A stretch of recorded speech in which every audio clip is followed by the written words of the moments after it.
Good morning all the children. आज हम करेंगे हिंदी में पार्ट 5 जिसका नाम है सीखो। आपको पता है ना सीखने का मतलब क्या होता है। आपको कोई भी अगर जैसे आपको कोई हैबिट सीखनी है या आपको कोई आर्ट सीखना है, मतलब आपको कोई भी चीज़ अगर सीखना है खुद से इंटरेस्ट लेकर के तो वो सीखना होता है। अब आगे बढ़ते हैं, हम इस कविता को पढ़ेंगे और इसको समझेंगे अच्छे से। ये कविता बहुत प्यारी है जिसमें कई सारी चीज़ों के बारे में हमें बताया गया है कि हमें किससे क्या सीखना चाहिए और हमें उससे क्या सीख करके अपने जीवन में उस चीज़ को अपनाना चाहिए। तो हम स्टार्ट करते हैं फर्स्ट लाइन से, जो है फूलों और कलियों से सीखो खिलकर हंसना मुस्काना। फूल हमेशा कैसे दिखते हैं? सुंदर, ऐसा लगता है फूल स्माइल कर रहे हैं, है ना। सभी को लगता है ना कि फूल हंस रहे हैं, मुस्कुरा रहे हैं और उनकी कलियां भी बहुत प्यारी प्यारी लगती हैं। तो इसीलिए फूलों और कलियों से सीखो खिलकर हंसना मुस्काना। जब फूल खिले खिले से होते हैं तो कितने प्यारे लगते हैं, सभी बच्चों को, बड़ों को, पक्षियों को, हर किसी को बहुत प्यारे लगते हैं। तो हमें क्या करना चाहिए? फूलों और कलियों से हमेशा हमें हंसने मुस्काने की सीख लेनी चाहिए। आगे हमें दिया हुआ है लता और तरुवर से सीखो सबको गले लगाना। लता मतलब क्या होती है? बेल। जो आपने देखा है कि जो और तरुवर का मतलब होता है पेड़। तो जो पेड़ होता है उसकी जो बेलें होती हैं उससे लिपटी हुई होती हैं, मतलब उससे गले लगाई हुई होती हैं। तो इससे हमें क्या सीख मिलती है कि हमें लता और तरुवर से सबको गले लगाना चाहिए, ये सीख मिलती है।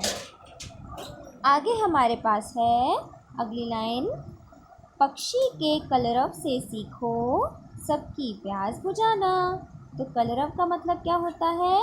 मीठी आवाज़। ये अगर हमें क्या करना चाहिए? सबसे मीठी आवाज़ में बात करना चाहिए, किसी से भी हमें ऊंचा नहीं बोलना चाहिए, खासकर जो अपने से बड़े होते हैं उनसे तो बिल्कुल भी नहीं। सबसे प्यार से बात करनी चाहिए, मीठी मीठी आवाज़ में, तेज़ तेज़ नहीं बोलना चाहिए। तो हमें क्या करना चाहिए? पक्षी जैसे होते हैं ना, कलरव करते हैं, मीठी मीठी आवाज़ निकालते हैं अलग अलग तरीके की, उनसे हमें क्या करना चाहिए? सीखना चाहिए। सबकी प्यास बुझाना मतलब सब हमसे क्या चाहते हैं? यही चाहते हैं कि हम सबसे प्यार से बात करें, तभी तो हमको सबसे अच्छा रिस्पॉन्स मिलेगा, अच्छा फीडबैक मिलेगा। हम सबसे अच्छे से बात नहीं करेंगे तो कोई दूसरा हमसे अच्छे से बात करेगा? बिल्कुल भी नहीं करेगा। इसलिए हमें हमेशा सबसे प्यार से और अच्छे से मीठी आवाज़ में बात करनी चाहिए। आगे हमारे पास है, हिमगिरी के शिखरों से सीखो कभी न शीश झुकाना। हिमगिरी का मतलब क्या होता है? हिमालय। आपने देखा होगा हिमालय हमेशा अटल रहता है, खड़ा हुआ रहता है, वो कभी भी हिलता डुलता नहीं है। जैसे कि उसने बिल्कुल निश्चय करके रखा हो कि मैं यहाँ से बिल्कुल नहीं हटने वाला। उसी तरीके से हमें क्या करना चाहिए? कभी ना शीश झुकाने की उससे सीख लेनी चाहिए। हिमालय कभी झुकता नहीं है, इसलिए हमें उससे क्या करना चाहिए? सीखना चाहिए कि हमें कभी भी अपना शीश नहीं झुकाना चाहिए, अपना सिर झुकाना नहीं चाहिए। आगे हमारे पास है, सागर की लहरों से सीखो गिर गिर फिर उठ जाना। आपने देखा है जब सागर का मतलब क्या होता है? पहले तो समुद्र। समुद्र में बहुत ऊंची ऊंची लहरें उठती हैं, फिर वो गिर जाती हैं, फिर उठती हैं, फिर गिर जाती हैं। तो सागर की लहरें हमें क्या सिखाती हैं? कि गिरते रहो लेकिन हमें वापस से उठना है और अपना काम पूरा करना है। मान लो कि आपका नेक्स्ट डे एग्ज़ाम है और आज आपकी थोड़ी तबीयत ख़राब है, तो क्या करोगे? आप गिव अप कर दोगे? आप पढ़ाई नहीं करोगे? एग्ज़ाम नहीं दोगे? नहीं, हमें अपना काम पूरा करना है, हमें हर चीज़ के लिए पहले से प्रिपेयर रहना है। तो इसीलिए हमें इससे क्या सीख मिलती है सागर की लहरों से? कि हमें गिर कर भी उठना चाहिए, हमें कभी भी किसी चीज़ को छोड़ना नहीं है, गिव अप नहीं करना है, हार नहीं माननी है। तो हमें सागर की लहरें क्या सिखाती हैं? कि हमें गिर गिर कर उठकर अपना काम पूरा करना चाहिए। आगे हमारे पास है, बादल की गर्जन से सीखो अरी का दिल दहलाना। बादल यानी क्या होता है? बादल आपको पता ही है, जो आसमान में उमड़ घुमड़ कर आते हैं जब बारिश होती है, काले काले बादल, है ना। तो बादल जब गरजते हैं, जब बारिश होने वाली होती है, तब हर किसी का दिल दहल जाता है।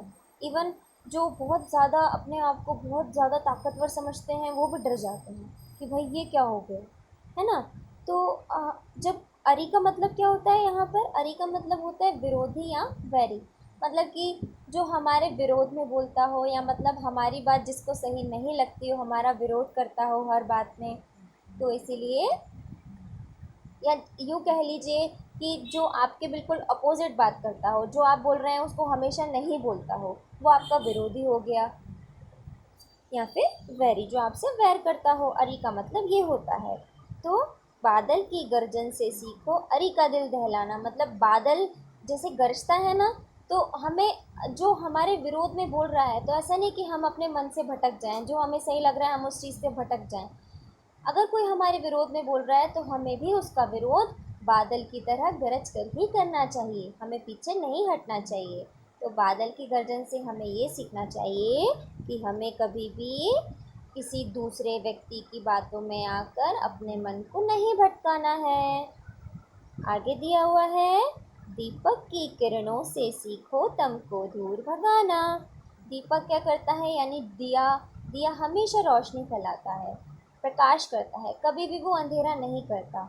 तो इसीलिए उससे हमें क्या सीख मिलती है कि हमें हमेशा क्या करना चाहिए, प्रकाश को फैलाना चाहिए और तम यानी अंधेरे को दूर भगाना चाहिए। अब दिया हुआ है, चंदा की किरणों से सीखो अमृत रस बरसाना। चंदा, चंदा मीन चंद्रमा, चंद्रमा की किरण कितनी प्यारी लगती हैं, बिल्कुल अमृत जैसे रस की तरह लगती हैं। तो इसकी और हमें शीतलता भी प्रदान करती हैं। तो इसीलिए हमें क्या करना चाहिए, हमेशा प्यार से बात करनी चाहिए, मतलब किसी से भी क्रोध में आकर के कुछ अपशब्द नहीं बोलना चाहिए। तो हमें चंद्रमा से क्या शिक्षा मिलती, चंद्रमा की किरणों से, कि हमें शीतलता भी प्रदान करनी है, लोगों से विनम्रता से बात करनी है, और कभी भी क्रोधपूर्ण बातें नहीं करनी है। आगे हमारे पास है, ध्रुव से सीखो अटल सत्य पर निर्भय होकर डट जाना। ध्रुव मतलब क्या होता है, आप लोगों को पता है। ध्रुव का मतलब होता है,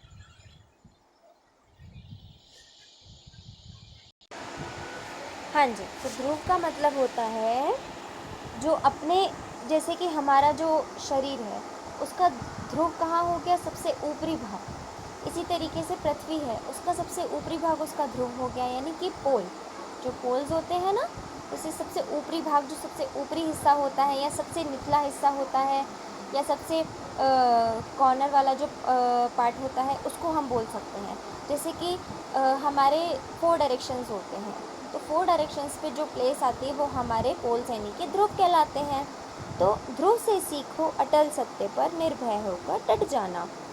ध्रुव क्या, ध्रुव मतलब अपनी जगह से हटता नहीं है, वो सदैव अपने स्थान पर ही रहता है। ध्रुव से सीखो अटल सत्य पर निर्भय होकर डट जाना, यानी बिना डरे अपनी बात पर कायम रहना, और कभी भी अपनी बात से अडिग ना होना, और अपने ही सिद्धांतों पर हमेशा कायम होकर चलते रहना। तो हमें इस कहानी से, इस कविता से क्या शिक्षा मिलती है कि हमें ये सारी बातें अच्छे से सीखनी चाहिए और अपनी जीवन शैली में इनको अपनाना चाहिए और इनका पालन भी करना चाहिए। तो ये बहुत प्यारी सी कविता थी जिसके अर्थ मैंने आपको समझाया। अगर आपको कोई डाउट है तो आप मुझे वॉइस नोट भेजकर बता सकते हैं। आज के लिए बस इतना ही। Now bye bye students.